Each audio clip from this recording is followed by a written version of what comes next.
شم يا صاحبي شم يا صاحبي.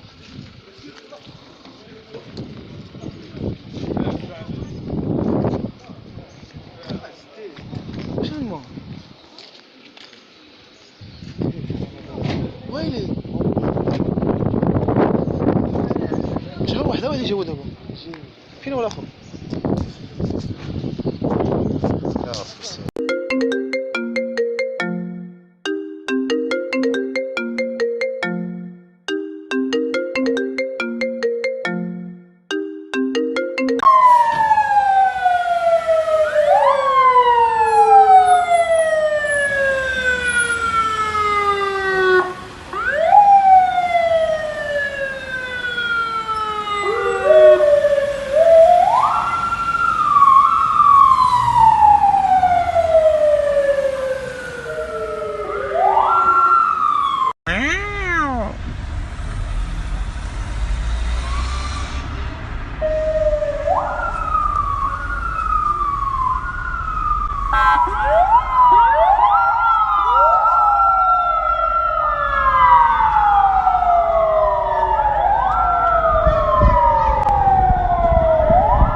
Depuis l'arrivée du coronavirus, les vraies et malheureusement les fausses informations circulent notamment sur les réseaux sociaux. Toute une série de fake news précédées généralement de la fameuse expression « un ami médecin m'a dit que ». On va essayer d'y voir plus clair avec vous, Dominique Dussin. Oui, alors la plupart de ces rumeurs concernent des aliments ou des recettes miracles, des bons plans censés freiner, voire neutraliser le virus. Alors il y en a toute une série qui sont d'ordre alimentaire. En fait, une des rumeurs concerne les aliments qui permettraient de renforcer l'immunité du corps. On parle beaucoup de l'ail, des champignons, de la viande de bœuf ou des agrumes. Eh bien, tout ceci est faux. Aucun aliment ne détruit le virus et si l'on a une alimentation bien équilibrée, normale, il n'y a pas besoin de prendre par exemple de la vitamine C en surplus. Aucun aliment ne renforce l'immunité si on a une alimentation normale. Autre rumeur, la sensibilité supposée du coronavirus à la chaleur. Alors celle-ci serait censée le détruire et donc boire des boissons très chaudes comme du thé brûlant ou du café brûlant permettrait de tuer le virus dans la gorge. C'est évidemment faux. On peut éventuellement se brûler, mais guère plus. Et puis toujours côté boisson, des messages affirment que l'alcool fort détruirait le virus. C'est faux. Même chose pour la cocaïne. Et oui, préconisée par certains, qui peut tout au plus tuer le patient, mais pas le virus. Alors même chose pour les rumeurs. Voilà donc pour les rumeurs alimentaires. Il y a d'autres rumeurs aussi, Dominique. Ben oui, effectivement, les réseaux sociaux ne manquent jamais d'imagination pour nous offrir de fausses nouvelles. On a vu par exemple que les barbus étaient invités à se raser pour éviter que le virus ne s'accroche dans les poils et ne remonte jusqu'à la bouche ou le nez. C'est évidemment faux, sinon il faudra aussi se raser le crâne. On dit aussi que l'épidémie sera freinée par l'arrivée des beaux jours et du printemps. Mais malheureusement, comme le virus n'est pas sensible à la chaleur, c'est faux. Autre fausse information, celle qui prétend qu'une longue exposition au soleil détruirait le coronavirus. Cela dit, les spécialistes nous indiquent qu'il ne faut pas négliger l'effet placebo, à savoir l'effet du pouvoir du cerveau sur le corps. Même si scientifiquement un aliment n'a aucune influence sur le virus, le fait d'y croire peut avoir un effet positif. Si vous êtes par exemple persuadé qu'en buvant un jus d'orange frais le matin, vous allez améliorer votre immunité, eh bien faites-le. Même chose sur l'effet négatif du stress qui joue sur l'immunité. Et Dieu sait que du stress, on en a beaucoup pour le moment.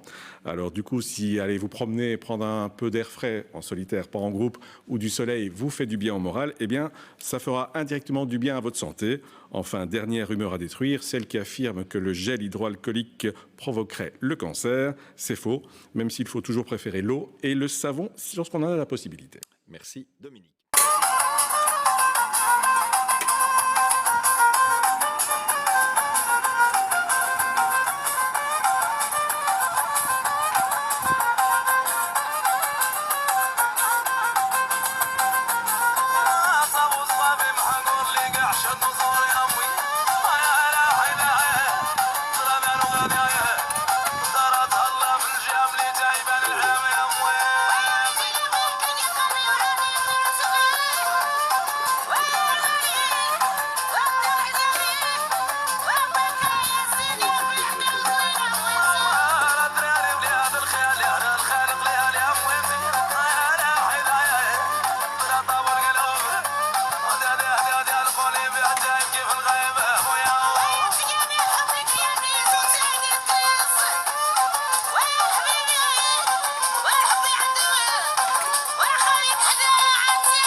نمشي نريح في القهوه شويه.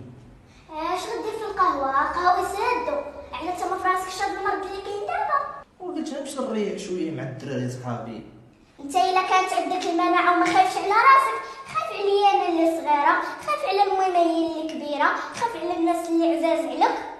عندك الحق إثرا. هاك شد فرك يدك،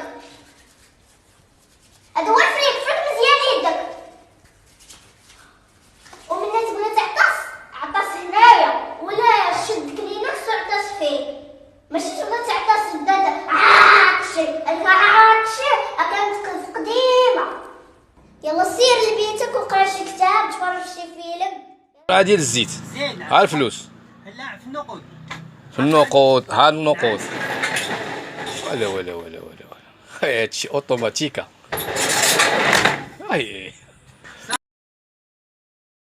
الدوريته تعيايا تمشي للشينوا تلصقي فيهم هما. بخرتك يا كورونا، فين ما شتي شي عربي تقولي لا ماشي هما. بخرتك يا كورونا، يلقاو لك الدواء ما تفنس الدنيا بسمك يا المعفونه. بخرتك يا كورونا، يلي بسببك العائله ما بقاو يعرضوا علينا. بخرتك يا كورونا، يلي بسببك درنا لك مامات. والو ترونسبور هنا في الداخل والو. كاينش ترونسبور، ما كاينش التاكسي شحال داير التاكسي؟ كاين شي تاكسي؟ ما كايناش الكيران كاينين والو. اش بغيتو توصلوا هذه الرساله لمن؟ لوزير الصيد البحري. وزير الصيد البحري ووزير النقل بجوج. هاد الناس هادو كاملين مضرورين هنايا، هاد الناس كاملين بحريه. حنا حاصلين هنا في الداخله، بغينا نعاودوا عاد ولادنا، ما كاين لا ترونسبور لا والو، وما كاينش شي مسؤول جا معانا، بغى يوفر لنا النقل. نتوما النقل وحلتو فيه، محساك هاد الميكروب هذا ولا هاد الفيروس ديال كورونا تحاربوا. هادشي راه والو، هادشي راه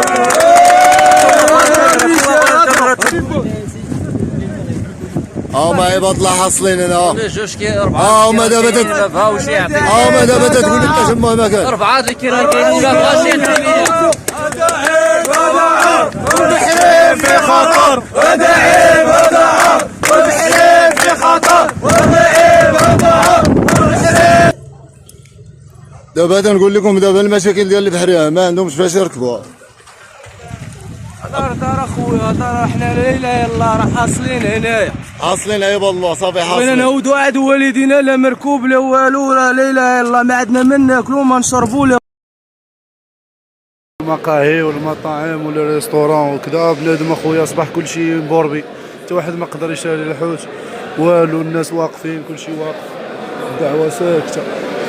حتى واحد اخويا ما باغينش يشريو الحوت والو، تيقول لك راه السوق باقي مبوربي في الدار البيضاء. الناس ما باعت والو، في الداخل كامل وفي مراكش في العرايش في طنجه حتى شي حاجه ما تباعت. الناس هنا ما باغينش يشريو، دايرين اضراب، ما قدوش يشريو حيت اغلبيه ما باعوش الحوت اللي داو البارح.